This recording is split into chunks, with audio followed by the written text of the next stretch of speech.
Everything starts in a brutal fantasy world where a goblin quietly sharpens his blade near a pile of dead humans. From deep inside a nearby timber mine, an extremely angry man yells out, ordering his partner to gag the captive woman before he breaks her teeth. Outside, the goblin easily kills the guards while hearing a muffled groan from inside. Piecing together the horrific situation, his serious expression quickly twists into a pretty sinister grin. Inside, a helpless young woman is tightly bound and gagged, crying in absolute, desperate terror. One of the thugs reads her identification papers aloud, discovering her name is Jung Ha-Yun, and she comes from Seoul, mockingly remarking that she used to live in a pretty fancy place. He struts right over, mockingly asking if she is ready to listen to what they have to say now.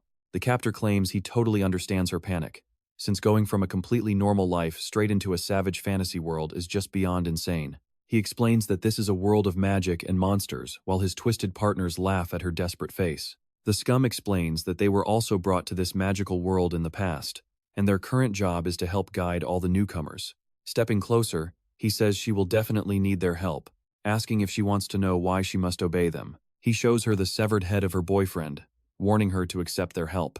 Otherwise, she will end up just like him. Jung Ha-Yun plunges into complete despair and immediately passes out from the shock. The captor complains that she fainted again, but his buddy mutters that they should have just broken her teeth first to make her obey. As they argue, their hooded partner steps in, telling them not to ruin her pretty face. It has been forever since they caught a girl this pretty honestly.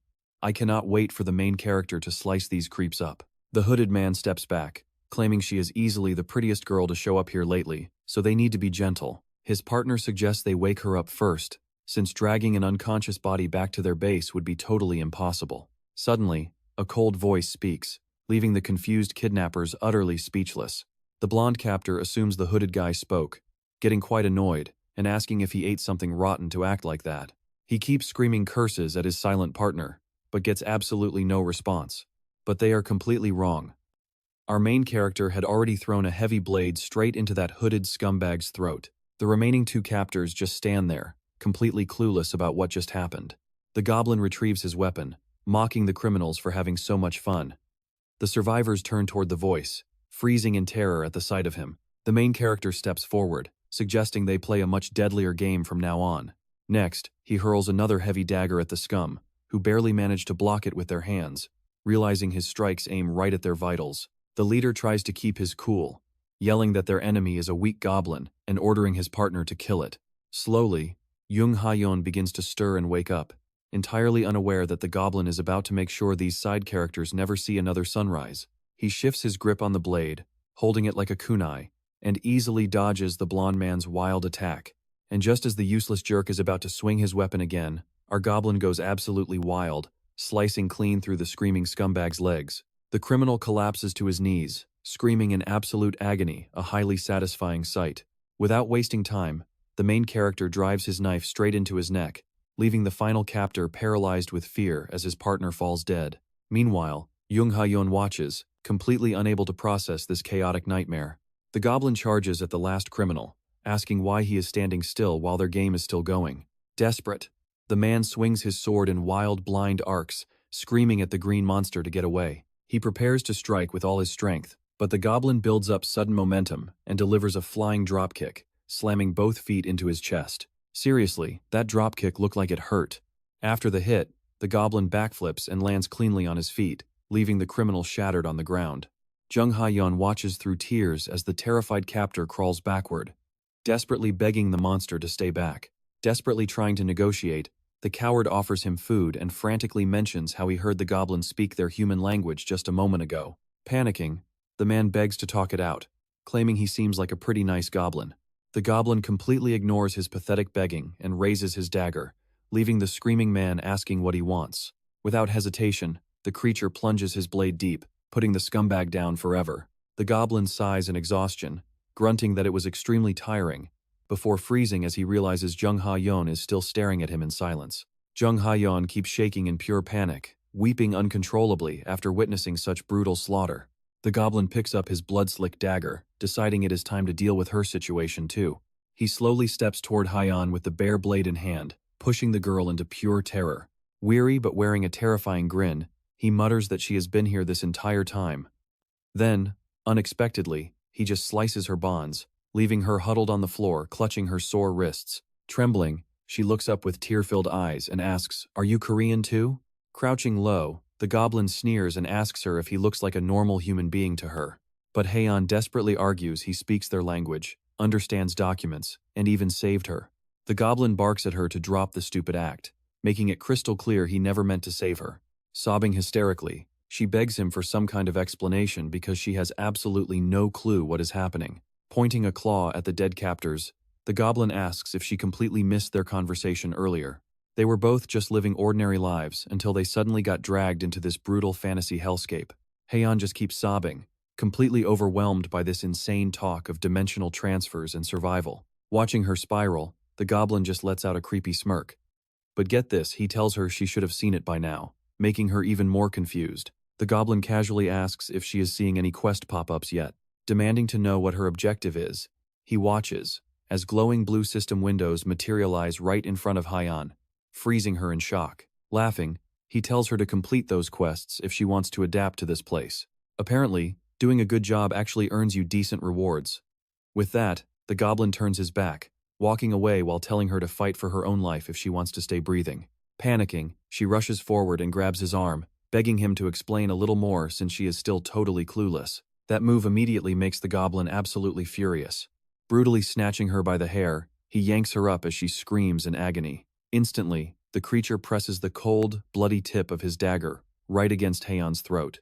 Roaring out, he calls her stupidly naive and warns her that he is the single most terrifying threat around. Spewing threats, he swears to butcher every human he encounters and tells her she only survived because of a passing whim. Tears streaming down with the cold blade against her flesh, Ha-Yuri gasps, "Why are you doing this if you have the power to help us?" That desperate question makes him pause, instantly bringing back a painful memory where he asked those exact same words. In his flashback, under a pouring, relentless storm, his human self wept while cradling the cold, lifeless body of his beloved Seulgi. He screamed desperately into the downpour, completely broken by the realization that everything had gone horribly wrong. The girl in his arms did not move an inch, confirming the absolute horror of the tragedy that just occurred. Just then, heavy footsteps echoed through the mud as a figure in gleaming, royal armor walked up. Glaring up, the young man felt his heart shatter with rage and pain as he recognized the newcomer. Standing tall before him was a mighty, armored warrior holding a shining golden sword amidst the tempest. That icy woman was feared across the land as the legendary holy sword, Ha-Yuri. Screaming in pure agony, he pointed out that she had personally promised to protect them and send them home. Choking on his hatred, he kept demanding to know why she stood by and did nothing to prevent this tragedy. Utterly detached, Ha-Yuri says she regrets the loss, but claims the mission succeeded and their deaths were merely a noble sacrifice. She raises her heavy golden sword, declaring that because he slaughtered his own companions, he will now die a traitor's death. Desperately defending himself, he shouts that the soldiers murdered Seulgi and his unborn baby, and he only fought back to stop them. Showing zero mercy, she swings her blade directly at his neck. As he collapses onto the muddy ground, she coldly whispers the word, "traitor." With his final breath, the dying man bitterly wonders what was noble about their sacrifice and why he is the villain here. In his last moments, he realizes those pretty terms were just hollow lies manufactured to hide the hero's sickening cruelty. Consumed by a burning hatred, he uses his absolute last breath to curse every single human before his eyes close forever. He would gladly pay any price, sell his very soul, just to get a single chance to tear them all apart. And honestly, you can't blame him back in the present. The goblin exhales slowly, glaring down at Ha-Yuri with pure darkness in his eyes. Deciding to finally reveal the ugly truth, he asks her if she genuinely wants to know why he acts like this. He roars out he absolutely despises and loathes every single human. Snarling, he makes sure she knows he is no longer one of them, stepping close to state with chilling certainty that he is a proud green skin.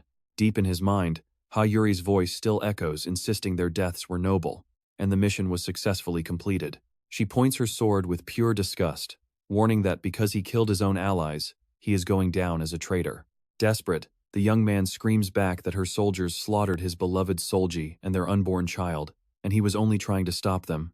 But she ignores him, delivering a fatal strike, coldly telling the traitor to shut his mouth once and for all. He collapses face down in the mud, blood spraying from his torn neck. As life slips away, the memory of holding Seulgi's lifeless body flashes through his mind, screaming against this cruel betrayal. burning with pure hatred for these hypocritical humans. His eyes glow with rage as he swears to curse every last one of them until the end of time. All he wanted was to tear every single human apart with his bare hands. But check this out, he suddenly wakes up floating in a pitch-black lake. He breaks the surface with a desperate, terrified gasp to catch his breath. Shivering and panting, the young man looks down at his body, completely baffled by how he is still drawing breath. His very first instinct is to scream out the name of his beloved Seulgi, begging to find her. He panics, realizing his entire body is totally different and he has no idea where he is, standing right inside a glowing magic summoning circle. A sharp pain shoots through his mouth, and he is horrified to feel razor-sharp monster fangs. Staring at his own green claws, his mind races, wondering what happened and how he became this thing. Suddenly, a giant beast wearing a skull mask chants a spell, saying the moonlight guided him, and his human blood is dead. Now, a newborn goblin. He stares at the terrifying monster, completely paralyzed by the sheer shock of it all. The shaman introduces himself as Morksul, announcing that he is the spiritual leader and shaman of this beast tribe. Reaching out with a clawed hand, Morksul declares he will give him a new name, welcoming him to the tribe. The massive shaman begins a sacred ritual, preparing to speak the name this new creature will carry forever. In a booming voice, he proclaims his new name as Gorouls. Gorouls touches his chest in utter confusion, while the shaman senses this kid has the spark of a true warrior. Sometime later, an orc warrior examines a human corpse, recognizing the precise, deadly strikes as Gorouls' signature style. She smiles, proud to see him take down humans so easily, declaring that he is definitely her man.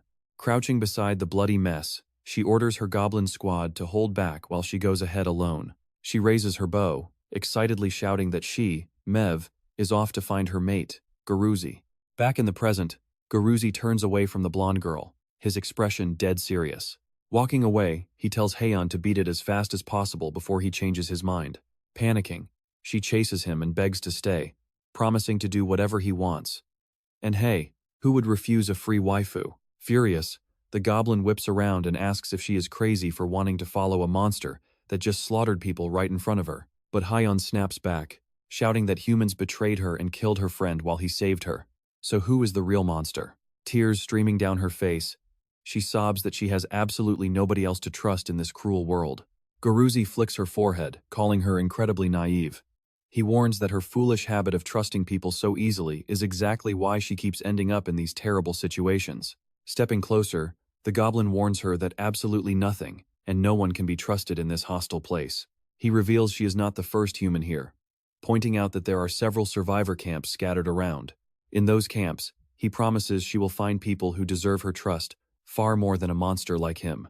Then, the goblin reaches out and hands a small, sharp dagger to the blonde girl.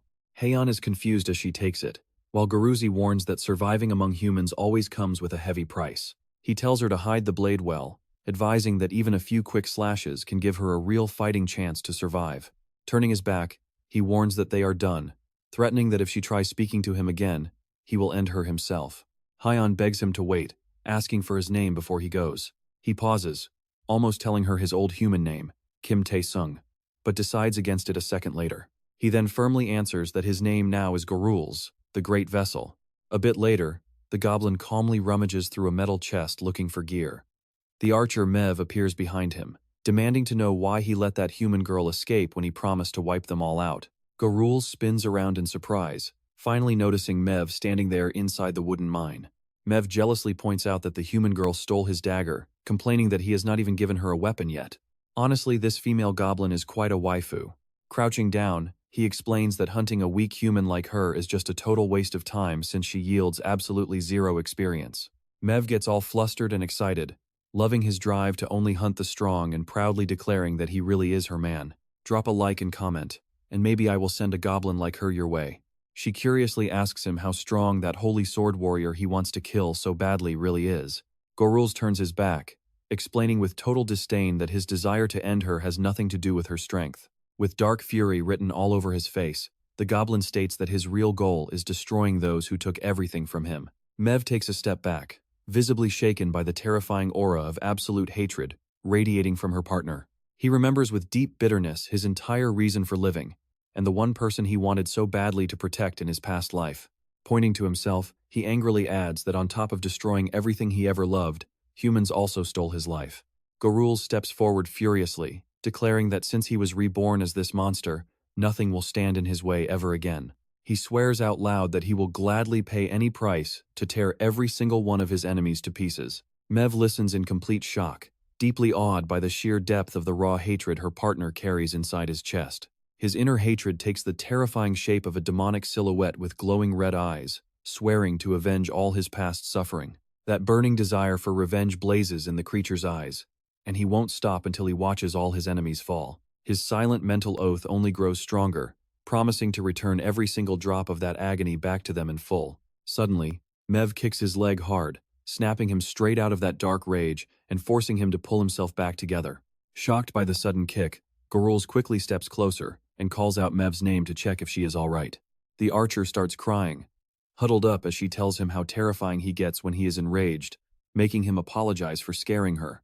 Gorouls instructs her to gather the others to loot everything of value for their shaman, and she happily agrees to obey her man. Mev cheerfully runs out of the mine and shouts for the other greenskins to get inside and start working immediately. Gorouls walks up a rocky cliff to observe the vast horizon of that mysterious world. The wind blows hard as the goblin silently stares down at the forest below, completely lost in thought. He maintains a calm, quiet gaze, carefully scanning his entire surroundings. Far away from them, young Heian desperately dashes through the thick woods, trying to put as much distance as possible between herself and danger. And check this out, he pulls up his blue system screen to track his current quest. The window displays a quest named Whisper of the Moonlight, showing he has already hunted 29 of the required 30 humans. He realizes he only needs one more kill to unlock his next evolution reward into a goblin warrior. He notices his movements got much faster after turning into a battle goblin, meaning things will get even easier after his next evolution. Mev interrupts his thoughts by calling his name from right behind him. The excited archer explains she has gathered all the useful items and asks what their next move is. Gorouls warns her that a few survivors escaped their ambush and will definitely be back with reinforcements very soon.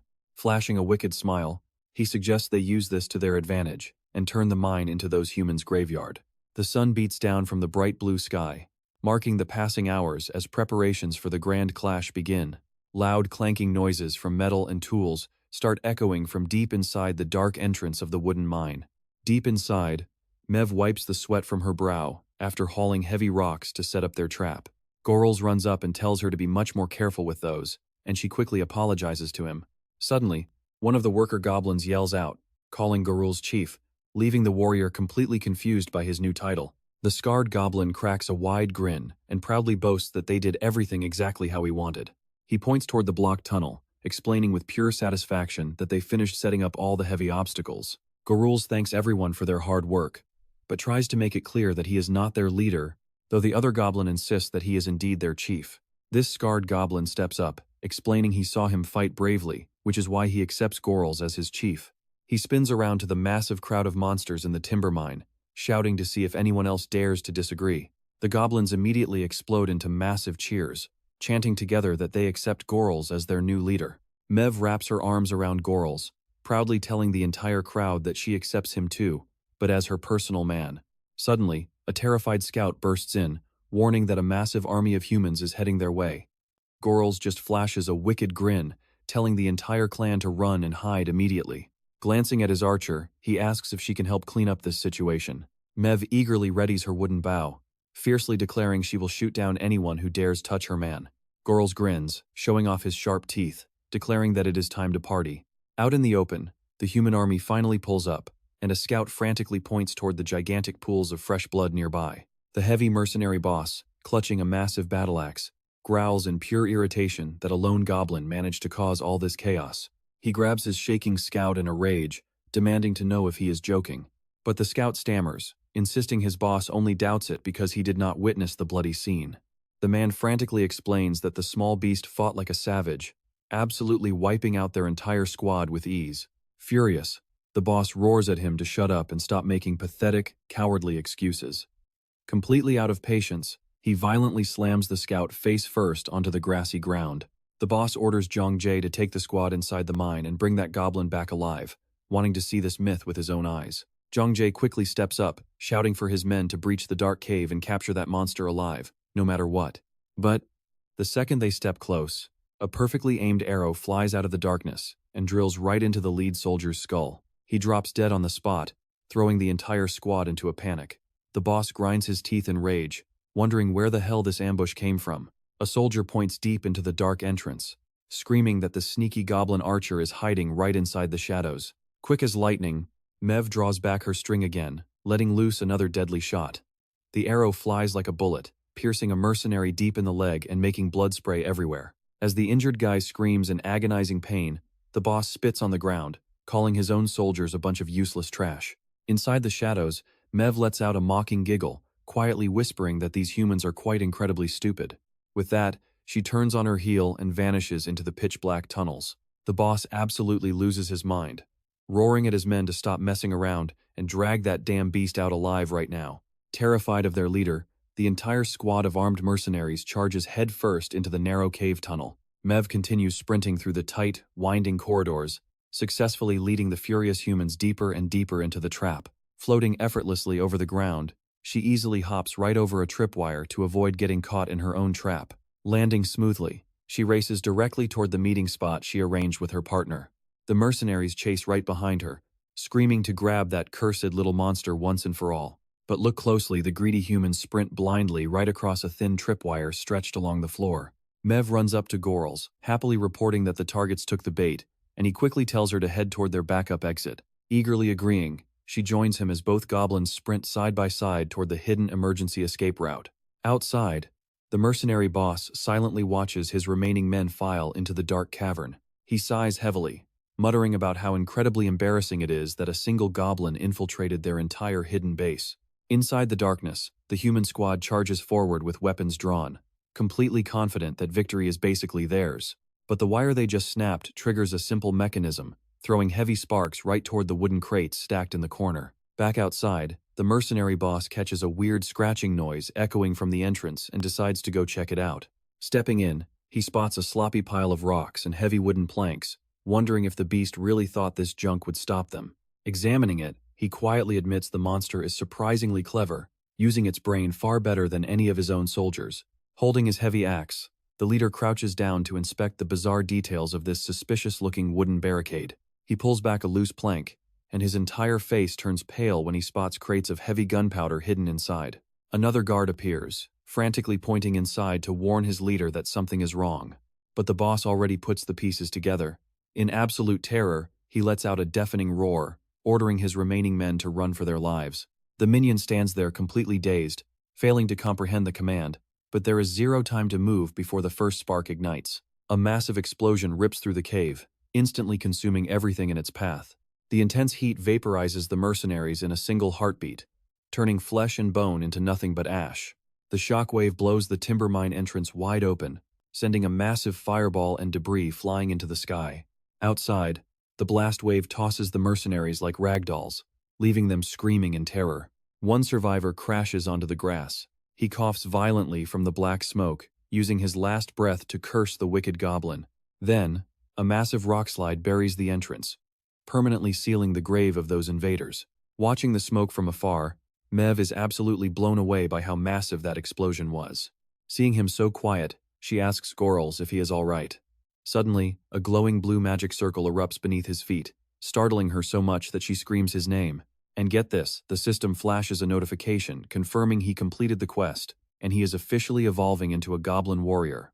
The blue light fades, revealing Gorouls' massive new body as he officially transforms into a fearsome goblin warrior. The warrior exhales hot steam, cracking a savage, menacing grin that exposes his razor-sharp fangs.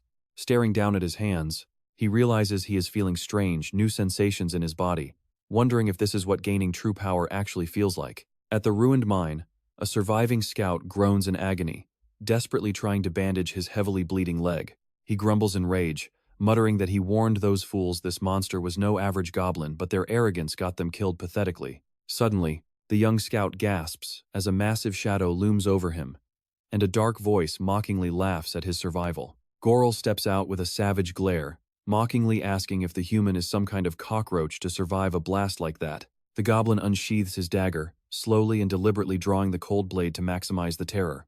Screaming in horror, the helpless scout watches as the beast lunges forward to pin him down. Gorouls slams him down, pressing the freezing edge of his sharp dagger directly against the trembling man's throat. He growls a warning if the human wants to keep breathing. He better talk honestly, or he becomes dinner tonight. Meanwhile, in another part of the region, a sentry scans the horizon from a high watchtower where a camp flag flutters. Seeing this place, teeming with newly summoned survivors, brings back nostalgia from his own early days. He realizes that absolutely nothing has changed over the last 10 years. This cruel world stays exactly the same. Crouched in the tall grass, Mev anxiously asks if there's a problem, but Gorouls assures her this fresh intel actually works in their favor. The goblin explains they must first report to Chief Morzul to deliver the glorious news of their recent victories. After that, they will fully rearm the entire tribe to prepare for their next devastating strike against the humans. Nearby, the bound human scout calls out to the goblins, desperately begging them to finally untie his ropes. He nervously reminds them he held up his end of the bargain by marking the exact location of the survivor camp on their map. Gorouls nods since he always honors his agreements. He will keep his word and let the human prisoner live. Hearing that, the scout flashes a massive smile of sheer relief, hardly able to believe his incredible luck. He scrambles to his feet, arrogantly barking at the guards to step aside because their chief gave him permission to leave. Oh, this guy has no idea. He calls them pathetic rats, completely missing the terrifying grin spreading behind his back. With bloodthirsty looks, the goblin pack draws their weapons and lunges silently at the unsuspecting human's exposed back. Without an ounce of mercy, one of the goblins drives a dagger deep into his back, making him groan in agony. Another goblin leaps forward, muffling the scout's mouth to keep his desperate cries for help from echoing through the woods. They swarm him, stabbing relentlessly until his strength completely fades. Gorouls just studies the map calmly, noting he promised to spare the boy's life, but never said his companions would do the same. The scout's body drops lifelessly onto the grass, staining the earth red after a brutal betrayal. Back inside the tribal cave, Shaman Morzul questions if Gorouls truly came to demand weapons and soldiers for an assault on the human camp. Gorouls kneels before his chief, explaining that he mapped out all enemy positions, troop numbers, and the surrounding terrain. The fierce warrior promises the clan they have a pretty solid shot at winning if they launch a sudden ambush against the humans. Shaman Morzul listens closely to his proposal, thoughtfully stroking his long chin before he finally hands down his judgment. Suddenly, a booming voice cuts through the tent, ordering Morzul to reject Gorouls' dangerous request, no matter what. Gorouls whips around, clearly irritated by this sudden intrusion, wanting to see exactly who is trying to ruin his plans. The giant hobgoblin Goff steps forward, claiming the tribe needs to focus entirely on preparing for the Great Chief's upcoming summon. He warns that this grand summon means a long, grueling march, so their absolute main focus must be gathering food and finding fresh fighters. Morzul nods, admitting the time is indeed quite near, but he still cannot find any good reason to deny Gorouls' request. Goff sneers, pointing a massive finger at Gorouls, calling him a mere freshly evolved rookie whom they cannot afford to waste their valuable gear on. Gorouls calmly steps right up to him, daring Goff to join the raid himself and personally look after the safety of the clan's precious supplies. Staring him down, the young warrior mockingly adds that this only works if Goff actually has the guts to accept a real challenge. The giant hobgoblin absolutely explodes at this rookie's sheer nerve, roaring out to ask if Gorouls is really questioning his power. Taking a menacing step forward, Goff growls that he is ready to prove his combat skills and settle this right here and now. Just then, Mev comes skipping happily into the cave, calling for her grandfather while looking around to see if her beloved Gorouls is there. Goff keeps his burning gaze locked on Gorouls, sneering as he demands to know if they are going to settle this in a proper, honorable duel. Hearing the sudden challenge thrown down between these two powerful fighters, Mev freezes dead in her tracks, totally stunned by the escalating tension. But Gorouls just flashes a cold, challenging smirk, declaring he will accept only if the loser has to completely submit to the winner's commands. Hearing such a brutal, high-stakes condition from the warrior, Mev completely panics and lets out a frantic cry. The old shaman completely ignores his granddaughter's protests, formally announcing that this duel of honor between Goff and Gorouls is officially approved. A bit later, the two fierce rivals stand eye to eye inside a massive stone arena, surrounded by the wild, roaring cheers of the goblin crowd.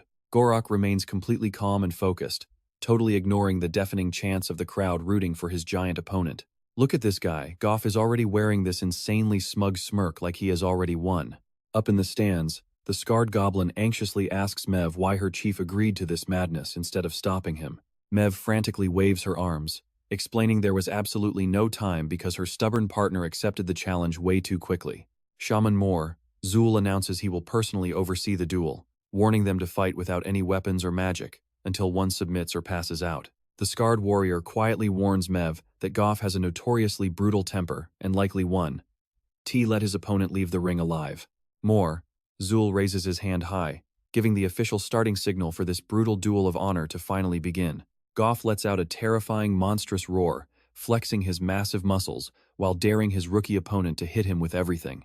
The giant charges ahead in a complete rage, shouting that the rookie has gotten way too cocky just from evolving into a warrior. He throws a devastating, heavy punch with his huge fist, swearing he is going to break every single bone in Gorouls' body. Gorouls effortlessly slips past the lethal strike, with a completely bored look on his face, as the giant fist barely grazes him. In a lightning-fast counter, the young warrior delivers a brutal, hard kick right between the giant's legs. Ouch, you can feel that. Goff freezes in pure agony, crashing to his knees while clutching his bruised crotch.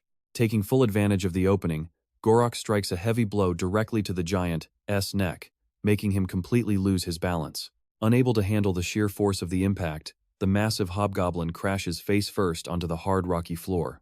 The entire stadium of goblins falls dead silent, staring down at the sandy arena floor in complete and utter disbelief. A few of Goff's loyal supporters start screaming from the stands, begging him to stand back up and reclaim his pride. Gorouls calmly walks up to his fallen opponent, asking if he is ready to surrender yet. As the dazed giant tries to mutter some words, seeing that he is still resisting, the warrior wraps a suffocating rear-naked choke tightly around the giant's neck to end this once and for all. Goff frantically struggles to break free, but there is absolutely no escaping the perfect chokehold locked in by Gorouls. The giant rapidly loses his strength, as the severe lack of oxygen makes him drool and slowly black out right there. Now completely unconscious, the massive giant's body goes limp on the ground, officially ending their intense duel. Gorouls stands triumphantly over his unconscious rival, muttering that while the giant has great physical strength, his actual combat skills are absolute garbage. The crowd goes absolutely wild for Gorouls' win. Meanwhile, Mev leaps with pure joy, celebrating her partner's incredible feat. Shaman Morzul takes the stage to officially recognize Gorouls' victory and declares he will grant the warrior's request. Bowing respectfully, the young warrior formally thanks him, incredibly grateful for the shaman's blessings. Mev enthusiastically screams his name, running straight toward him to congratulate her champion on his massive arena win. She leaps right onto Gorouls' neck. A tight hug, all while the scarred goblin runs close behind, loudly calling him Chief. His ally praises his strength for crushing a feared opponent. Mev proudly brags her man is truly amazing. Our warrior's partner gladly swears to be his right hand. Then, Mev casually announces they will mate tonight, leaving Gorouls feeling completely awkward. Amid all the noisy celebrating, Shaman Morzul slowly approaches from behind and calls out the warrior's name. Gorouls immediately turns around to show respect, and Mev quickly notices her grandfather has joined them too. The elder slams his heavy staff on the ground. Boom! Radiant waves of blue magic explode outward, floating all around them. Morzul channels a powerful spell, conjuring glowing runic circles in the air of the circular arena. You can see Gorouls' shock here, instantly recognizing this concentrated energy is actually portal magic. The shaman asks the warrior to accompany him, mentioning he has a highly important figure to introduce. Gorouls obeys. The two step through the blue portal, right under the watchful eyes of Mev and their clan. They are instantly transported inside a luxurious, grand corridor decorated with the golden tapestries of a palace. The glowing blue portal opens wide in the grand hall, revealing the final destination of their magical trip. Morzul steps out of the portal first, and the young warrior follows, totally amazed by the sheer wealth of this grand palace. Suddenly, a glowing portal appears. It floats above a central table, slowly descending into the room. Bandaged feet wrapped in dark cloth slowly emerge from the intense golden light, revealing an imposing figure. Gorouls freezes in place, complete shock. He looks up and finally spots the identity of the person stepping down. The imposing warrior steps out of the golden glow, smiling as she remarks that it has been ages since she last saw old Morzul. Bowing with deep respect, the elder firmly grips his staff before the mighty sovereign who had just arrived. Brilliant waves of blue magic swirl around the tip of the shaman's staff again during his formal greeting. Morzul unleashes his powerful magic. A massive, glowing blue portal slowly manifests behind him. Gorouls is absolutely stunned by the portal magic. The elder quickly invites the young warrior to follow him so he can meet someone highly important. Accepting his elder's request, the young warrior steps into the portal under the watchful gaze of his clan. The portal slowly begins to unfold, opening right in the middle of a grand, luxuriously decorated palace hall. Expanding fully, the magical rift reveals a direct passage into the grand imperial palace. Morzul steps through first, with the young warrior following close behind to observe. Completely lost in this new place, Gorak asks the shaman where they actually are. No answer. Morzul simply beckons Gorak to step a bit closer to him. The warrior respectfully obeys, walking forward on the plush carpet. The elder extends his hand, channeling a concentrated sphere of blue magic right at his fingertip. Morzul tells him to bow. He then touches his forehead with that energized finger. The magical energy gently penetrates his mind, leaving behind small, glowing fragments of light. Officially, Morzul grants Gorak the authority to establish his very own independent clan. The shaman explains that he has already proven his power, with many naturally following him as a true leader. He adds that the mysterious figure they are about to meet will provide the exact support they need. Look at that, a brilliant golden portal suddenly appears, floating right above the table. Two bandaged feet slowly begin to descend from within that blinding, intense golden light. Rumpelstiltskin, the golden goblin, emerges with a smile, saying it has been a long time since she last saw old Morzul. Looking at their highly mysterious new ally, Gorak wonders in deep intrigue what a golden goblin actually is. She approaches her majestic throne, confirming her identity with a smirk. Sitting down comfortably, she asks if he is indeed Gorak, the warrior searching for weapons. The golden goblin makes one thing clear: no charity. Absolutely everything in their world comes with a steep price. But first, she wants to hear his story, warmly inviting him to take a seat so they can talk. The young warrior gladly accepts her invitation, settling into the large chair directly opposite the golden goblin. Ready for the challenge, he starts thinking about where he should even begin his story. Gorlois finishes his story, explaining that this is the full truth of how he got reborn as a goblin. Hearing his tale, Rumpelstiltskin starts shaking in complete silence. She slams both hands down hard on the wooden table and yells out that his story is absolutely wonderful. Rumpelstiltskin enthusiastically screams that it is the single most entertaining story she has ever heard in her life. Next, she snaps her fingers in the air, leaving Gorlois watching her, totally confused. That single snap sends dozens of magical books floating all around the massive luxury hall. She claims that this short tale of his will soon become the ultimate masterpiece in her collection. Rumpelstiltskin gestures cheerfully while those glowing golden books orbit the room in magical paths. Leaning forward in pure excitement, she confesses that she simply loved his tale, even jumping up on her chair because nothing has made her this thrilled in centuries. Gorlois is clearly annoyed, genuinely thinking this woman is completely crazy. He even feels like taking her life, trying to cut the chat short by asking if she can finally hand over the agreed-upon weapons. She bursts out laughing, agreeing that he really cannot go out and fight properly without his weapons. Suddenly, she leaps off her majestic chair, declaring that she will give him something far greater than mere weapons. Stepping right up to his face, she promises him a very special gift, calling it her great vessel. Standing up from the table, she invites the warrior to follow her to a different part of the palace, opening a blazing golden portal of flames right there in the hall. And check this out, she literally reads his book aloud, mocking how his trusted allies betrayed him. Soon, Gorlois emerges wearing incredibly imposing new armor that is highly fitting for a clan leader. Rumpelstiltskin praises his new look, asking if the freshly minted clan leader is fully ready. Inspecting his new gear, the warrior answers that he is ready to take action, clenching his fist as a crazy surge of raw energy courses through his entire body. The golden goblin leans happily against the edges of a massive chest resting right in front of them. Rumpelstiltskin looks down at the warrior, proudly bragging that her instincts simply never fail. Rumpelstiltskin tells Gorlois to listen carefully while she breaks down the gifts she just handed him. The young warrior simply listens in silence, waiting to grasp what those new abilities actually mean. Meanwhile, the scene shifts to the camp of the summoned human survivors, where Gorlois' name echoes loudly across the brutal battlefield. The young leader stands tall on top of a rock, highly praised by his fellow goblins. He firmly grips the hilt of his sharp new combat sword, drawing it as he commands his brothers to charge, shouting that the hunt has finally begun. Fired up by the savage battle cry, dozens of goblins sprint furiously straight toward the human camp. The heavy metal clashing of the battle begins to echo loudly all around the survivors' pavilion. A human soldier runs desperately toward the main tents to warn his commander, bursting inside to scream that they are under attack, while the leader asks if it is those mysterious assassins. Struggling to breathe, the terrified soldier gasps that the attackers are actually goblins, leaving the squad leader completely stunned, unable to believe such weak creatures would dare strike. Outside, the goblin horde relentlessly breaches the camp, shattering their lines. Gorouls then recalls the Golden Goblin's explanation about the very first gift he received. She revealed that every kill made by his clan members would count toward his own path of evolution. And wait until you hear this, she smiles, ready to explain the second gift. She snaps her fingers again, grabbing the warrior's attention as huge, glowing green screens magically materialize right in the middle of the hall. Gorouls is totally shocked to see she can summon actual system quest windows. She explains that he will now be able to open this quest window freely anywhere, anytime.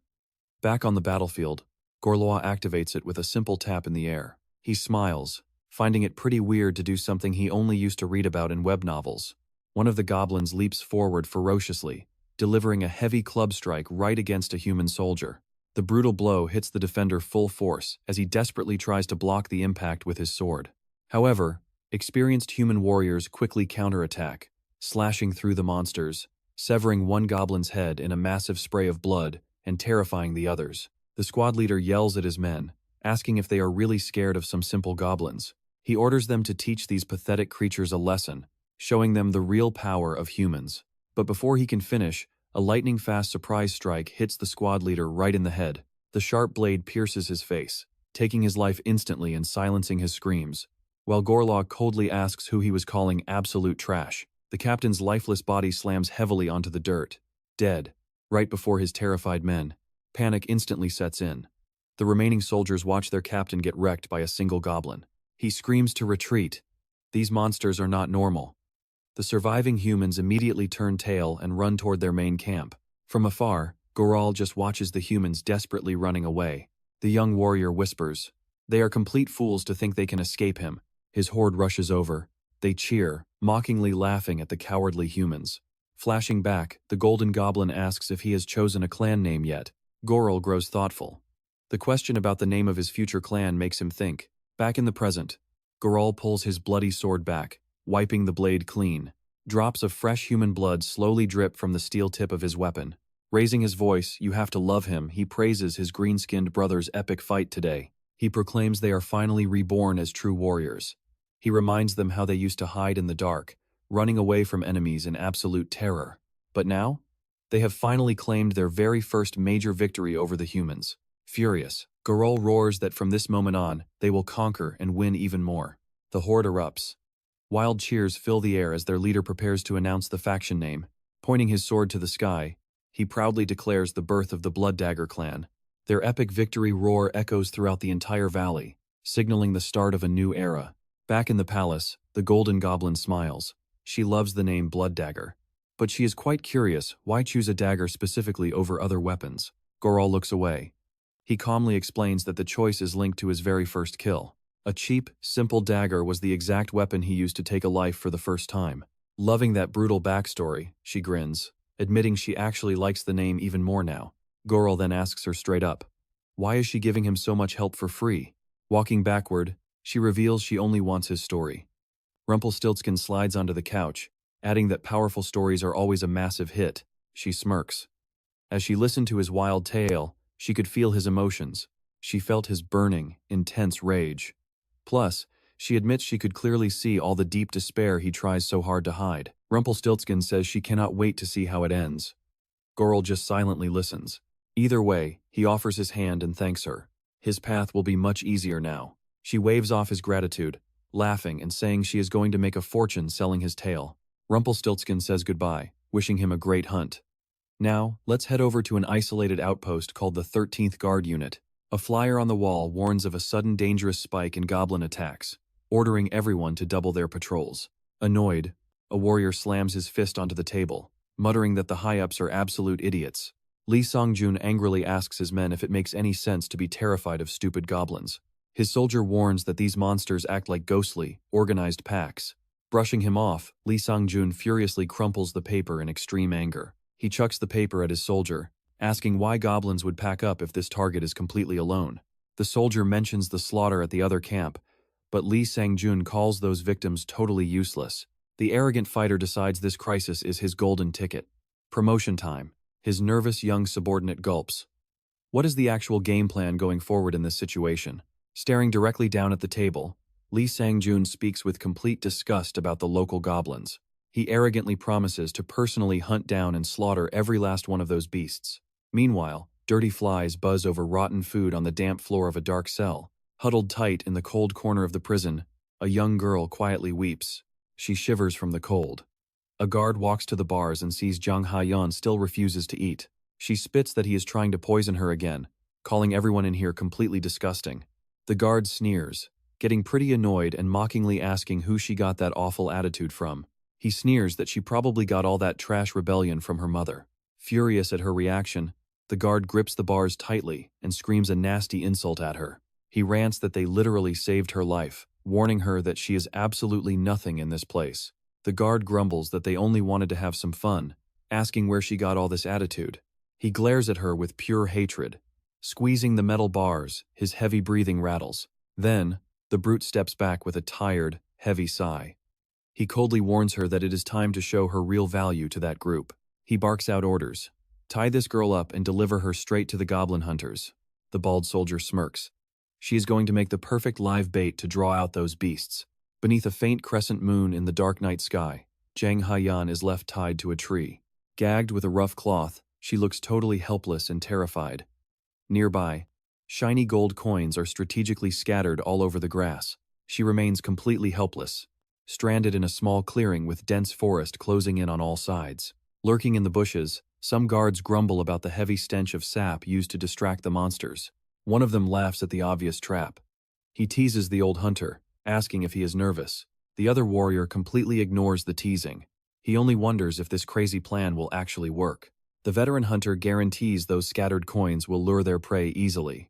Money truly works miracles, the goblin hunter remarks, and his ally fully agrees with him. Even so, the younger guard still seems pretty hesitant about whether this trap is really going to work.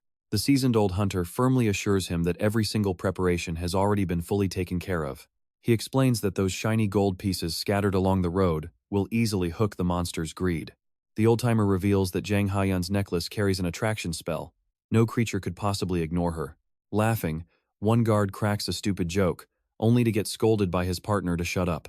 Squatting down, their leader points out that a human female makes the ultimate prey. With a dark look, the old hunter sinisterly adds that she is just better meat. The atmosphere immediately turns heavy.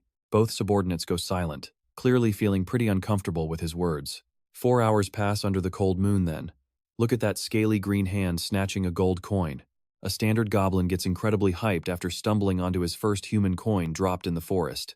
Watching from the thick leaves, the veteran whispers for everyone to stay focused. Their target is finally here. More goblins creep out to search the dirt, mocking the foolish humans who drop treasure. But then, Gorouls steps forward and locks his gaze on something truly shocking. He spots young Jang Ha-yeon bound tightly to that wooden trunk and recognizes her instantly. Gagged and helpless, the poor girl silently weeps in fear. The warrior is stunned, muttering that she has some seriously terrible luck. Gorouls begins walking slowly toward her. The rest of the pack just silently watches him go. Seeing this massive, intimidating creature closing in on her, the girl's eyes widen in sheer panic. Gorouls stares down at her, mockingly asking if she just enjoys getting tied up everywhere she goes. Muffled by her gag, she can only watch him with hot tears rolling down her cheeks. Right then, the young warrior flashes back to the day he watched Lee Sang-jun swing from the gallows. That criminal had been condemned to die for kidnapping and brutalizing the people summoned into this harsh world. Back then, everyone in the crowd cheered for the rightful execution of such a cruel, disgusting bastard. Gorouls is totally stumped. I mean, how was a guy he saw hang somehow breathing again? Meanwhile, a furious scream echoes through the main hall of the fortress. Sitting right there on the wooden table is an official soldier badge bearing Lee Sang-jun's name. Desperate, the warrior clutches his head in sheer panic, trying to make sense of this nightmare. Gritting his teeth, he screams aloud, unable to process the madness. He remembers that goblins were supposed to be nothing but low-level trash meant for farming experience. It drives him absolutely insane that these mere monsters are acting so bold and vicious against humans. Lee Sang-jun bellows at his subordinate, demanding to know if the request for emergency backup went out. The panicked soldier confirms it was sent off immediately via carrier pigeon. The bird flies fast over the thick canopy, heading straight toward the mountains. Cut to an isolated wooden cabin deep in the woods, currently serving as a temporary hideout. Inside, Gorouls looks over a bundle of heavy-duty ropes he collected for their climb. Suddenly, A bizarre sight on the cabin wall catches his attention. He finds a tiny goblin pinned cruelly to a wooden frame like some sick trophy. Staring at this gruesome display, Gorouls' expression instantly goes ice cold and menacing. He approaches the veteran hunter, who is now bound tightly to a chair. The young monster holds up a single gold coin, calling it fair payment for the earlier trouble. He drops a heavy stack of gold coins onto the wooden table to cover the cost of the climbing gear. Gorouls glares at the old man, declaring that they are now completely even with absolutely zero debts left. Tied up and terrified, the old hunter nods frantically. Agreed.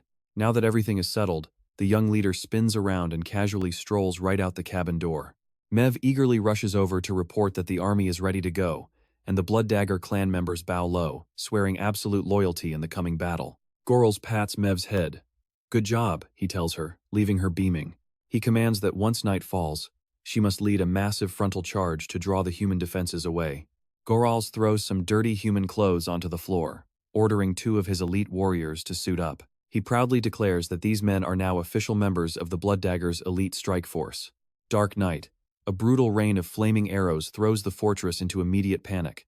A panicked guard frantically beats the metal gong, screaming that the monsters are invading, while Mev personally spearheads the assault, ordering her archers to keep firing mercilessly. One of the surviving guards sprints frantically up the wooden steps to deliver the urgent news to his captain. Panicking, he slams open the heavy wooden door to the captain's office with a loud, echoing crash. The messenger yells out in absolute terror that goblins are dropping from the sky, leaving Lee Sang-jun completely stunned. He instantly orders them to lock down the main gate and mobilize every single soldier to the outer walls. The soldier bows. Yes, sir. He then runs back to the fight. Completely exhausted and visibly stressed by the sudden raid, the commander sinks back into his heavy chair. Cold, sweat dripping down his face, he realizes these are no ordinary monsters, normal goblins, never organized sieges like this.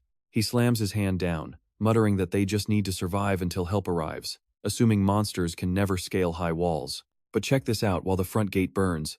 A silent grappling hook quietly latches onto the stone wall. The bald sentry on patrol catches a strange metallic clink and turns around, pretty curious to see what caused it. He steps forward cautiously and locks his gaze onto a thick climbing rope hanging right over the edge. Too late. A sharp blade violently pierces his open mouth in a surprise strike. The cold steel tears through his throat instantly, silencing his screams in a sudden, bloody mess. The guard collapses backward in a pool of blood, and right behind him, Gorouls leaps gracefully into the corridor, landing in a perfect combat crouch. The plan worked. Gorouls mentally praises Mev for drawing all the enemy attention away. Seconds later, another shadow from the Blood Daggers scales the high stone wall, quietly joining his commander. The goblin bows, whispering softly for his chief to deliver the next set of combat instructions. His crossbow squad quickly lines up along the wall, ready to move, as Gorouls commands them to infiltrate the fortress, assassinate the captain, and secure a clean exit. Shadows moving. The elite squad creeps through the shadowy, quiet corridors of the human base. Suddenly, a lookout in the courtyard spots some weird movement in the darkness and yells out. He demands to know who is out there, but a synchronized volley of blood dagger arrows silences him instantly. Bullseye. The sharp arrows strike him clean, dropping him before he can scream. Gorouls swiftly leads his killers down the internal stone steps, heading straight for the main office. A guard mutters a complaint about the noisy alarm, totally oblivious to the goblin boss sneaking up behind him, who silently slices his throat with deadly precision. No hesitation. Gorouls drives his sharp blade deep into another guard's neck. The lifeless body tumbles down the wooden staircase, landing with a heavy, wet thud below. The goblin commander whispers a cold goodbye, silently mocking the sheer incompetence of these humans. Talk about a dramatic entrance. A loud, thunderous crash suddenly startles Lee Sang-jun, and his door begins to splinter under massive, violent blows. Within seconds, the entire door gets completely blown apart, leaving a thick cloud of dust. Trembling, the captain draws his sword. "Lieutenant, where are you?" Gorouls calmly steps through the smoke, muttering that the loud voice sounds incredibly familiar, and looking at that face brings back some pretty wild memories. Lee Sang-jun freezes. A massive green beast is standing right inside his room. He demands to know who this monster is, utterly shocked that a mere goblin can speak human tongue. The warlord grins, showing his sharp fangs as he mockingly points out that he once watched the captain die. A quick flashback reveals the dark history of their first fateful encounter in this harsh, unforgiving world. Sweat pours down the captain's face as he desperately tries to match that menacing voice with his deepest nightmares.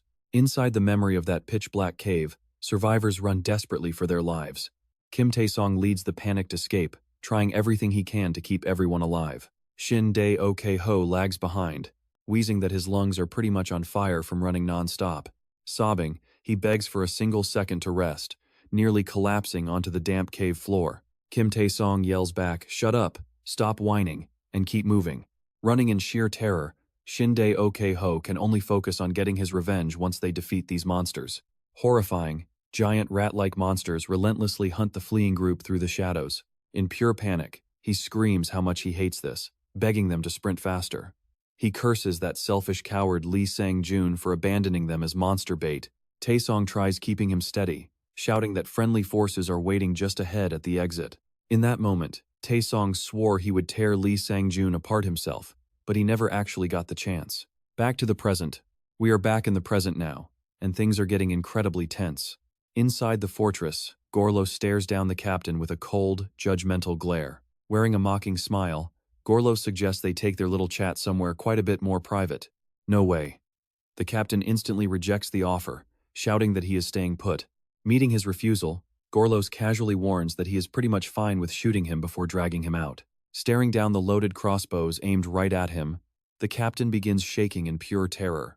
Gorouls grins wickedly, reminding the captain that Song-joon never actually viewed him as a human being back then. Without warning, the Goblin warriors lunge forward and tackle the captain, pinning him to the ground instantly.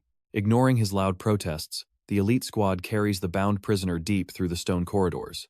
His captors drag him up and throw him roughly onto the stone floor of the rooftop. Showing no mercy, Gorouls delivers a brutal kick to his chest, sending the bound man falling backward. You have got to see this next part. Lee Sang-joon plunges off the high wall, screaming through his gag as he slams straight into a pile of straw. The local goblin guards are stunned to see a human rain from the sky and actually survive the fall. One monster immediately grabs a handful of the prisoner's hair to stop him from attempting anything stupid. Gorouls makes his way down, ordering his men to signal Mev because they need to retreat right away. A soldier blows the signaling horn with everything he has, letting the squad know they got the target.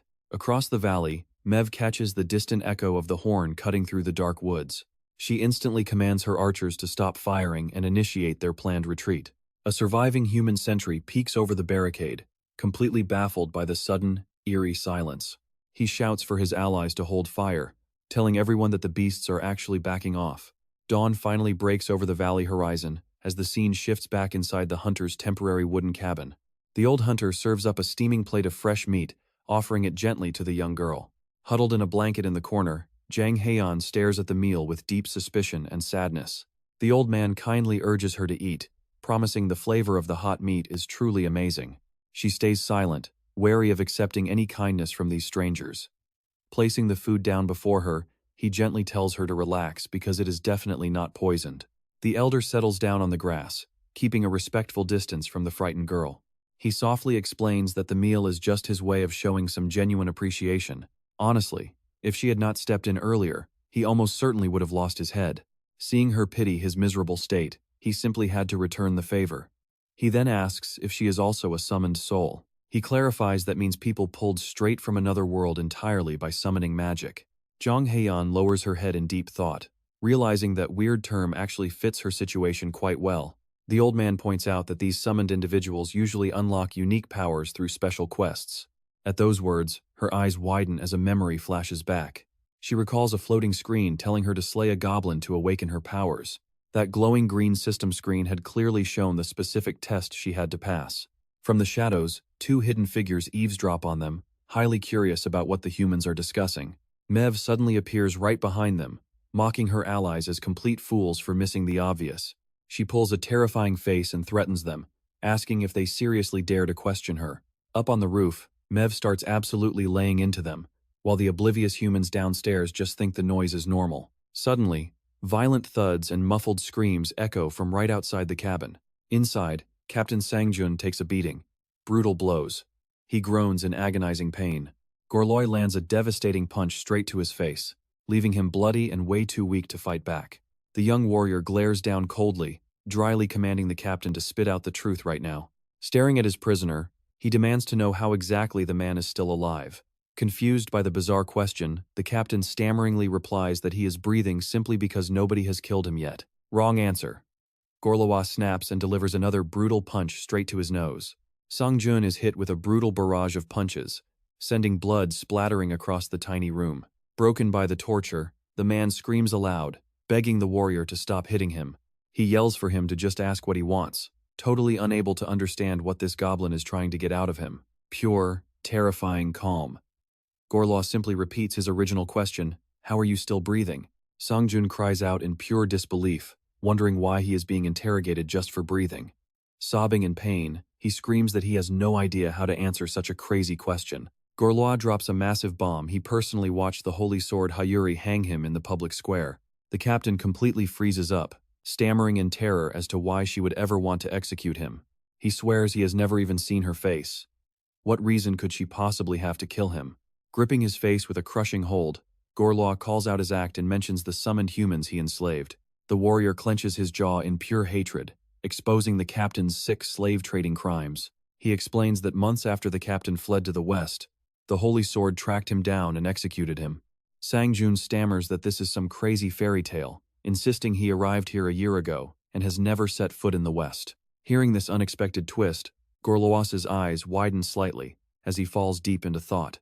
He slowly releases the prisoner's bloody face, letting the red drip down his chin. Looking closely, he realizes the man is telling the truth. He really did arrive here just a year ago. He focuses on the detail that the man is still just a captain, wondering what massive puzzle piece he is missing. Wait for it, a terrifying, impossible theory starts forming in the young goblin's mind. Whipping around with sudden panic, he demands to know the exact date of today in this world. Losing all patience, he lands another heavy hit. State the correct year and day right now. Gasping and bleeding, the terrified captain stammers that today is May 7th of the 86th imperial year. Hearing that date, Gorouls freezes in profound shock. He presses a hand to his forehead, desperately trying to process this completely impossible revelation. The young leader silently turns and walks toward the door, leaving his utterly confused prisoner behind. Thinking the torture is finally over, the captain screams, demanding they untie him from this chair immediately. Gorouls stops right at the door.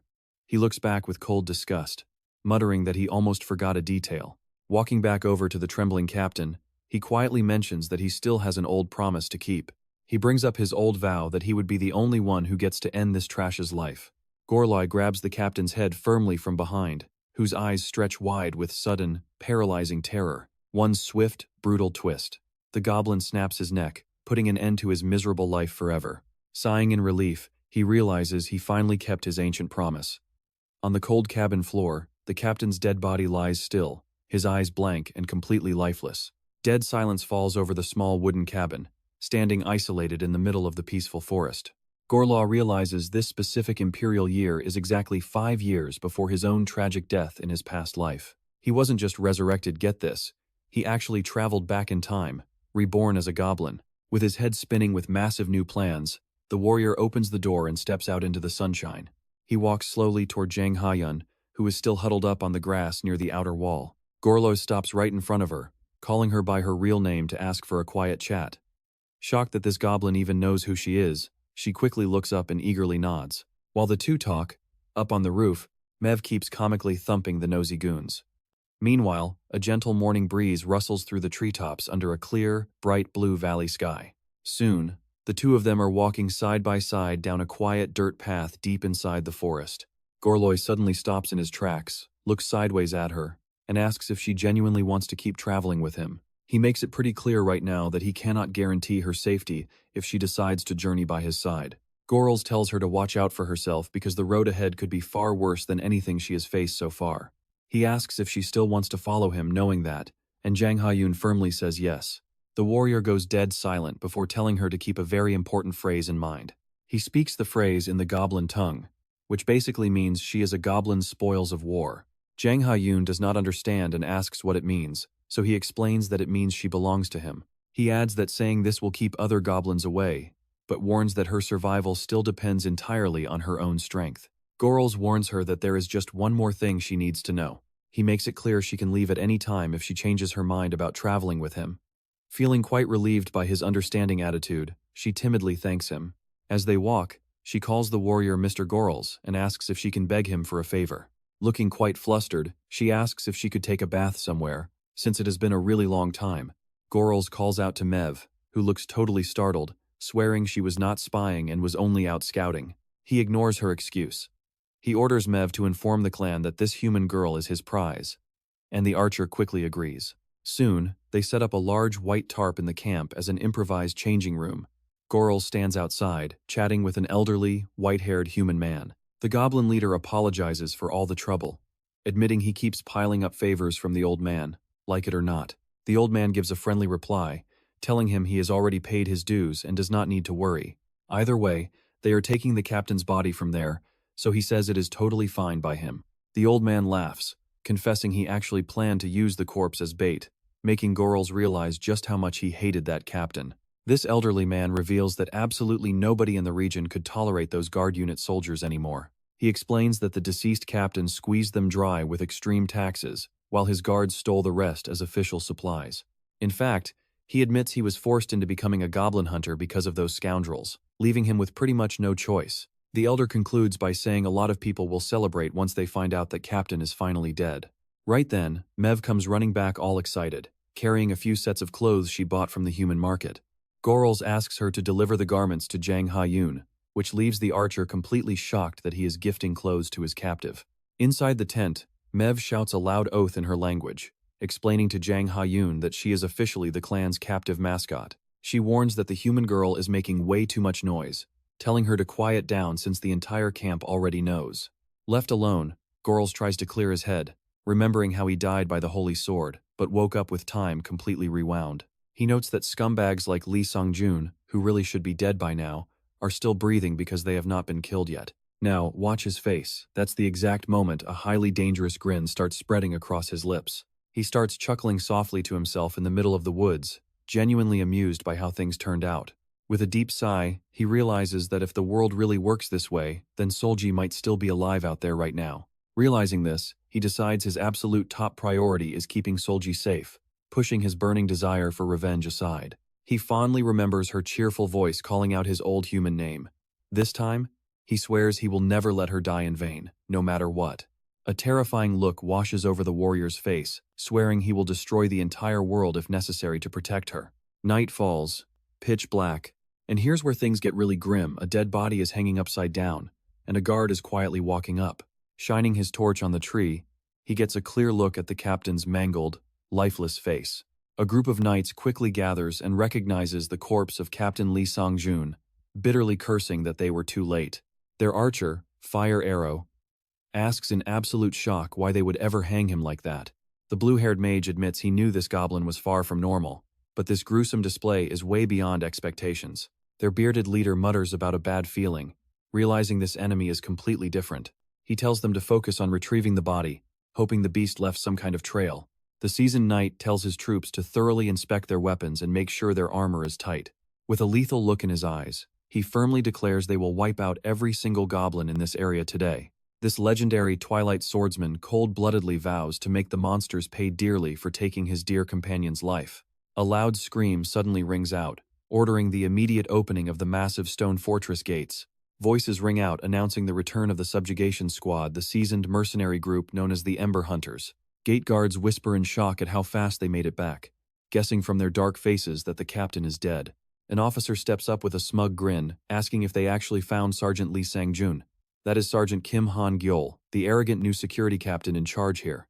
The mercenary leader just sighs and says they were way too late, explaining the coroner already identified the body. Then, he gets handed a heavy pouch of coins and looks pretty surprised. Sergeant Kim Han-gyol explains he threw in a little extra, even if the job is not 100% done. The sergeant smiles, saying that since they dragged back Sergeant Lee Sang-jun's cold corpse, the contract is practically finished anyway. He mutters how embarrassing it would be if word got out that their security force was wiped out by tiny goblins. He scoffs. The group's archer gets totally ticked off by his mocking tone, but her partner quickly tells her to quiet down.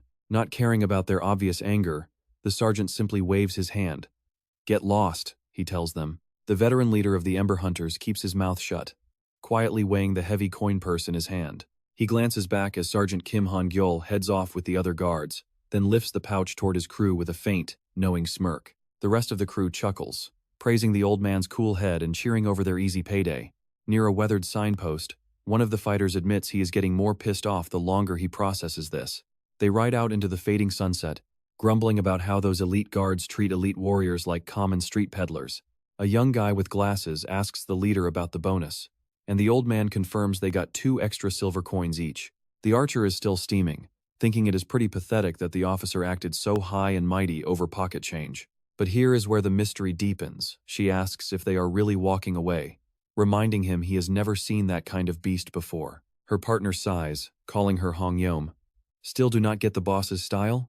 He says they are actually going to poke around the local village, because this entire mess is way too shady to ignore. The leader nods, sharing that the coroner found Sergeant Lee Sang-jun was brutally tortured before dying. He adds that normal goblins usually go for quick bites to vital spots, never torturing their victims. So, he concludes they are either dealing with a completely unprecedented beast, or some highly intelligent mastermind is pulling all the strings behind the scenes. The seasoned elder suggests finding a nearby tavern to sniff out rumors, while getting a quick drink. Hong-Yom groans, pointing out his promise to quit drinking, but the old man just chuckles, claiming that was a total joke.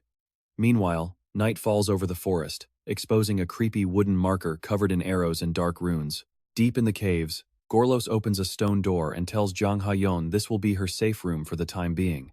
Surprised by how cozy it is, Jang Ha-Yeon asks if monsters usually live like humans, but he shakes his head. He explains he custom-built this spot specifically so she could recover in peace. Genuinely touched by his unexpected kindness, she bows her head and offers a quiet, timid thank you. He shows her the bed and mentions she can pick whatever she wants from the food his underlings bring. Jang Ha-Yeon sits carefully on the soft mattress, trying to process everything.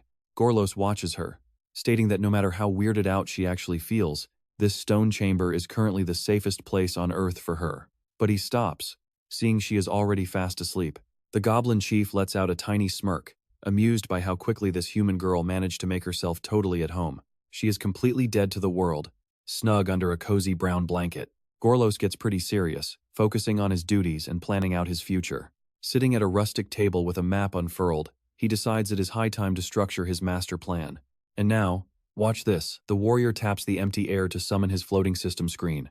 The vibrant green window pops up, showing his new level 6 stats and his official title of Clan Master. He thinks about how handy it is to open this status menu whenever he wants, remembering his old limit of just twice a day. Reading the glowing text, he begins analyzing the details of his active quests.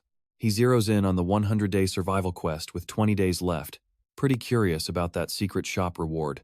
Next, he scans his species' evolution requirements, looking over available classes like assassin or blacksmith. He wonders if picking the shaman or archer route would just force him down the exact same path as Morxel or Mev.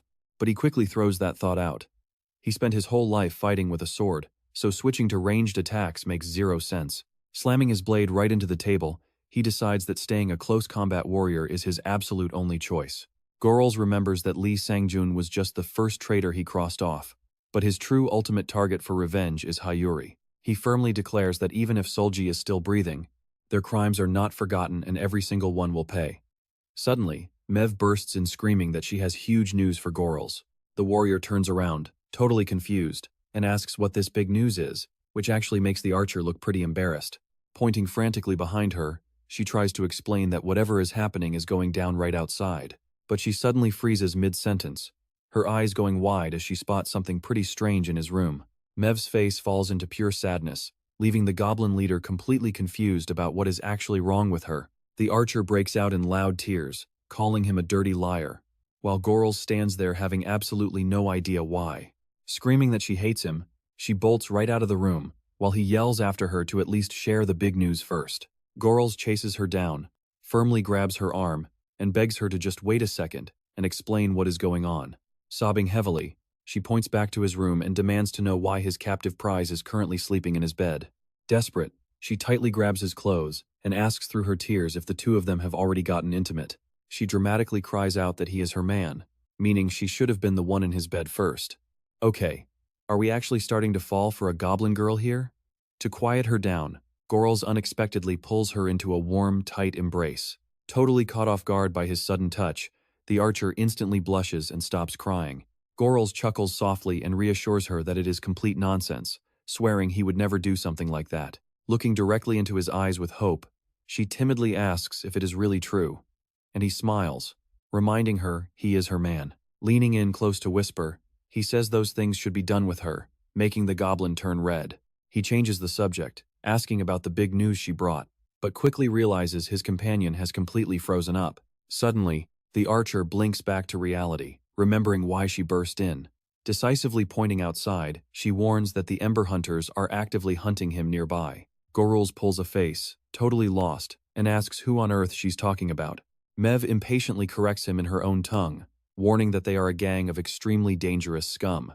Cue a hilarious shouting match over how to actually say the human's name. Suddenly, Gorouls freezes.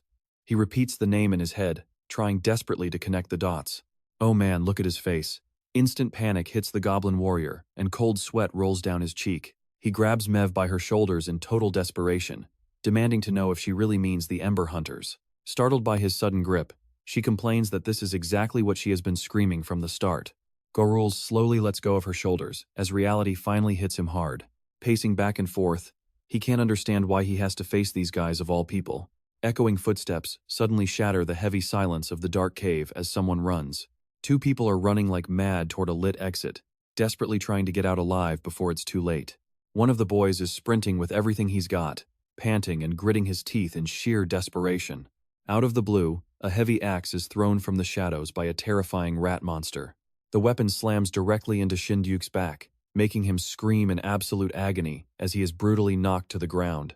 He lies completely motionless on the stone floor, while his companion looks back and frantically screams his name. While the kid desperately tries to wake his friend, the rat monster creeps closer with its weapon. He swallows hard, his teeth grinding in pure terror as he realizes he's the next target. But look at this, a slash of brilliant light cuts through the darkness, striking the monster full force. Stunned by the rescue, the kid looks up as a voice asks if he's all right. A group of mercenaries steps into the light, and their leader introduces them as the legendary Ember Hunters. The veteran leader of the mercenary group carefully eyes the rescued youth and politely asks for his name. Still shaking and terrified, the kid gasps out a massive thank you to them for saving his life. Fighting for breath, he admits his real name is Kim Tae-sung, his true identity from before he got reincarnated. Back in the cave, Mev trails anxiously behind her partner and softly asks if he is actually doing all right. He curses under his breath, knowing his stunt would cause a stir, but he never expected the Ember Hunters to show up. Gorouls turns to Mev with a pretty tense look, demanding where the scouts last spotted those damn mercenaries. Meanwhile, the hunter crew reaches the gorge and spots a massive monster flag hanging right near the dark entrance. The white cloth flag shows a crude drawing of a skull pierced by a sword with black wings on either side. Glancing at his two loyal companions, the crew leader asks if everyone is clear on the mission ahead. They nod, confirming the plan is to purge the killers, rescue the civilians, and pinpoint that highly mysterious goblin. Ready for battle. The veteran leader unsheathes his twin blades to get this show on the road. Over at the hideout, a pretty bored guard keeps watch over the terrified crowd of captured civilians. The prisoners sob quietly in total despair, completely terrified of what horrible fate is waiting for them. Suddenly, the old fighter's voice booms from above, shocking the bandits gathered around their campfire. He announces that he knows the prisoners are inside, and politely asks the gang to cooperate and hand them over. The thugs go absolutely wild at this insane boldness, wondering who the hell these idiots think they are. One of the bandits rips out his massive axe, roaring at his men to slaughter them. No mercy. Charging forward furiously, the entire mob rushes the mercenaries, screaming to know where these trash-tier flies crawled out from. Sighing softly, the veteran leader coldly notes that, as usual, these guys have zero interest in playing nice. Swinging his axe, the boss roars that they picked the worst place to invade. But wait, things are about to get incredibly bloody. With a blindingly fast strike, the veteran swordsman pulls off a deadly counter. The chief screams in pure agony as his severed arm flies off from the old warrior's brutal slash. No recovery time. The swordsman cleanly takes off his head. Blood sprays the stone floor as he tears through the remaining bandits like a human hurricane, landing perfect, lethal cuts. Up above, a thug barks orders at the archers to lock onto the old man and rain arrows down. But before they can even draw, blazing arrows impale them, sending their lifeless bodies plunging to the dirt. Lowering her smoking bow, the beautiful mercenary archer scoffs, muttering that she would never let them pull off a cheap shot. Panicking at how fast they are dropping, a bandit screams for their mage to show up. Meanwhile, the badass leader of the Ember Hunters effortlessly drops every single thug who tries to face him. Too easy. Standing among the pile of corpses, the old warrior sighs, muttering to himself that he is definitely getting way too slow. Suddenly, a massive vortex of freezing blue mana begins to crackle, with terrifying intensity right in his face. Sensing the danger, the female archer yells for the old man to fall back while she notches another fire arrow. Instead, their glasses-wearing mage steps up, boldly jumping right in front of the incoming blast to deploy his barrier. A violent explosion of ice erupts, completely shielding the team from what should have been a highly fatal blow. The three stand tall through the smoke. You have to love their sheer confidence as the enemy panics. Floating on a cloud of mist, the enemy ice wizard conjures a roaring, frozen tornado right above his head. This creep with the glowing eyes is Choi Deokpal, a highly feared and dangerous frost magic user around here. He snarls, demanding to know who they think they are to interfere, asking if they have completely lost their minds. Calmly adjusting his monocle, their young mage fires back that the only real lunatic here is standing right in front of him. Wearing a pretty intense, analytical expression, he locks his focus entirely onto the opponent's unstable cold magic. Stepping forward slowly, he remarks how utterly pathetic it is for someone with rare magical talent to play babysitter to murderers. Utter garbage. The insult sends Choi Deokpal into a completely bloodthirsty, raging fit of fury. Flashing a deeply sinister grin, the frozen wizard gets ready to let loose every drop of his lethal magic. Roaring in absolute hate, he orders the mage to die right now while summoning a massive, violent blizzard over the cavern. With one quick flick of his wrist, he launches a deadly ice lance straight at the young mage's chest. Instead of dodging or putting up a shield, the smug mage just stands there with a confident smirk as the attack comes. The killer freezes in pure shock as his spell completely vanishes, desperately demanding to know why it failed. Look at that smug look on his face as he asks if that weak little spell was his. Shaking with absolute fear, the villain begs to know who this kid is, and how he stole his magic. He coolly replies that he is an anti-mage, then points his finger like a gun, calling himself a spell thief before mimicking a shot. Boom! The stolen ice spear flies forward, piercing the enemy mage's skull in a single lethal hit. His lifeless corpse tumbles down the cliffside, slamming heavily onto the jagged rocks below. The young man calmly adjusts his monocle like nothing even happened. Elegance at its finest. He notes the killer's lair is no longer a threat, but the old leader still remains slightly worried. The young archer sighs in frustration, calling her mage ally a complete idiot for doing that. She snaps, reminding him they needed to capture a high-value target for questioning. But the mage admits he totally forgot. The veteran swordsman shuts them up. Focus on the hostages, he orders. The two young fighters quickly follow their leader's command, rushing behind him toward where the captured civilians are hidden. Hidden high up in the gorge, Gorouls watches the mercenaries cautiously approach the survivors so they do not scare them.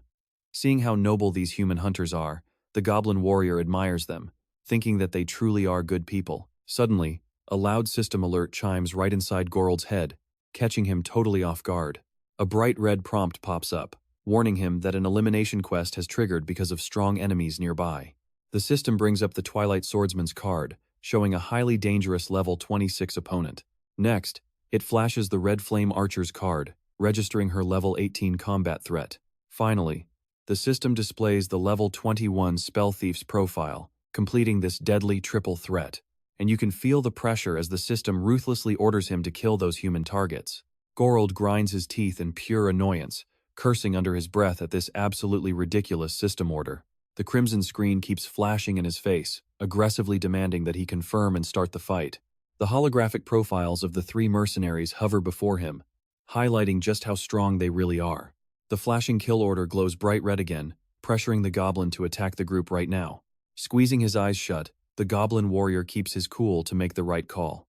He opens one eye, brimming with raw determination, and decides to completely defy the system's absolute authority. Moving swiftly, he taps the glowing screen to open his settings menu and reject the quest entirely. The system immediately flashes a harsh warning that quitting will tank his clan reputation and trigger a penalty. Ignoring the harsh penalties, Gorouls speaks with absolute conviction, verbally commanding the system to abandon the quest. Multiple penalty warnings pop up next, and completely exhausted by all the constant noise, he mentally screams at the interface to shut its mouth. He remembers that they were the only humans who saved his life without asking for a single thing in return, and he is no heartless monster who would murder his savior. Watching them walk away from his high cliffside perch, the goblin swears to avoid any direct clash with this group at all costs.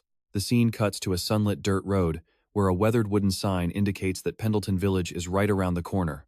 Back in the village, a young boy runs down the path excitedly screaming that the mercenaries have finally returned. He happily bellows that all the kidnapped hostages are coming home safe and sound right alongside them.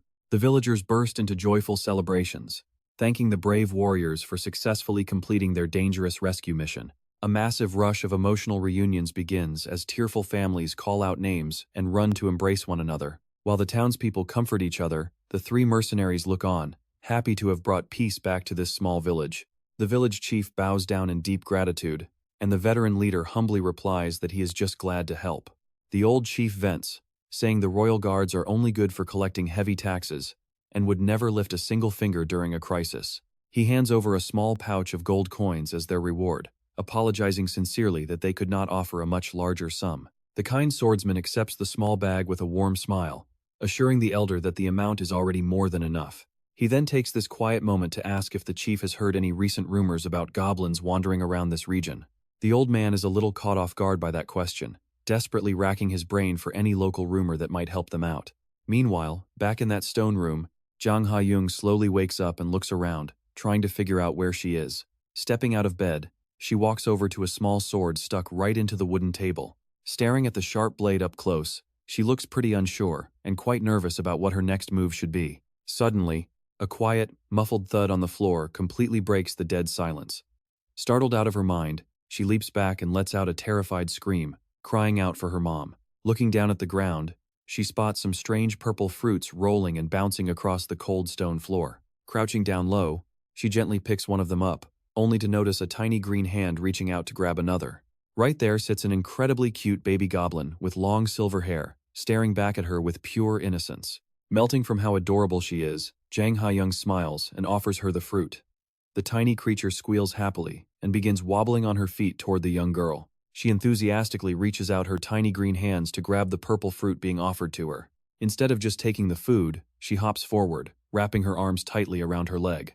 This surprises the young girl a little, but the tiny beast snuggles so warmly into her arms that she completely falls in love with her new companion. Her heart completely turned to mush. Jang Ha-Young whispers about how incredibly gentle and sweet this little creature is. Just as she gently strokes the baby, look at this, a glowing system alert floats right in front of her.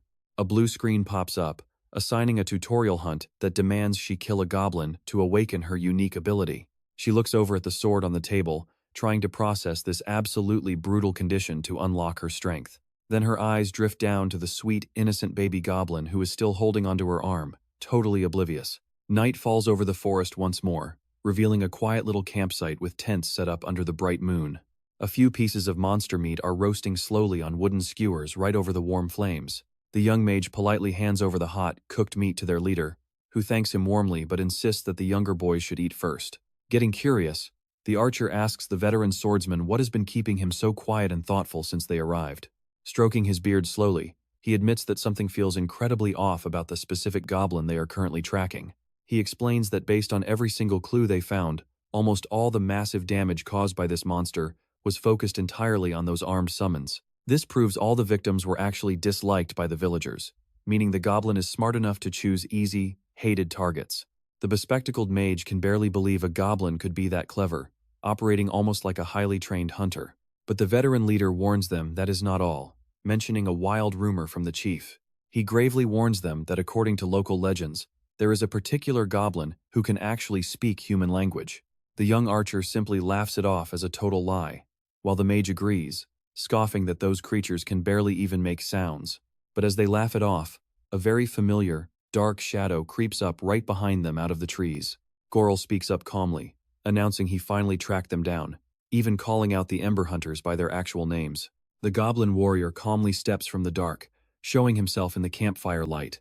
Immediately, the two young mercenaries leap backward, pulling out their weapons and readying themselves for an intense fight. Staring at the veteran swordsman, the goblin notes that they have clearly done quite a lot of homework on him already. He calmly adds that, since they already know each other, he wants to bypass all the formal introductions entirely instead of wasting time. The quick-thinking archer immediately fires a deadly arrow right at the intruder. And wait for this, Gorouls reacts with crazy speed, snatching the flying arrow straight out of the air. The two young hunters are left absolutely jaw-dropped, frozen in pure shock at his supernatural agility. Easily snapping the shaft in half, Gorouls politely asks them to refrain from doing that again. Message received. This fierce warrior coldly points out that before arriving at the camp, he stationed his forces to surround Pendleton Village. If he fails to return safely, they all know exactly what kind of bloody nightmare will go down for those poor villagers. They realize, completely cornered, that he is holding the entire village hostage, showing just how terrifyingly brilliant this beast truly is. The old swordsman watches the goblin gravely, trying to read his actual intentions. Raising a hand to his allies, he asks the monster if they can assume he actually came here to negotiate peacefully. Gorouls calmly nods, politely requesting just a few brief minutes of their undivided attention so they can speak. The old man agrees to hear him out, and the goblin straight up demands they stop tracking him and get out.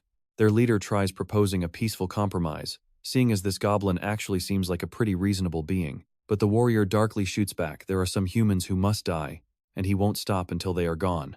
The swordsman admits the beast is incredibly smart, but points out it clearly has no idea how real negotiations actually work. He looks dead serious. The old hunter warns that if he keeps acting this tough, they will never find any middle ground. Gorouls snaps back, he is not here to negotiate, he is just saving them from a completely pointless death. He gives them a week to pack up and leave, leaving their leader speechless. His final warning is extremely chilling, this is their very last courtesy before he strikes. But look at this contrast, back in a dark stone room, Jang Ha-Yun is facing an impossible system choice. Right there, the adorable baby goblin happily munches on some purple fruit. She has no clue about the deadly danger lurking nearby, while the young girl watches her in quiet, painful agony over this awful quest. Her gaze drifts back to the sharp sword embedded in the table, a direct shortcut to some seriously easy power. Making her choice, Jang Ha-Yun grabs the metal hilt to pull it out. Hiding the sword behind her back, she stares at the innocent baby while the system warning keeps flashing before her eyes. Hit like and comment if you want the next part.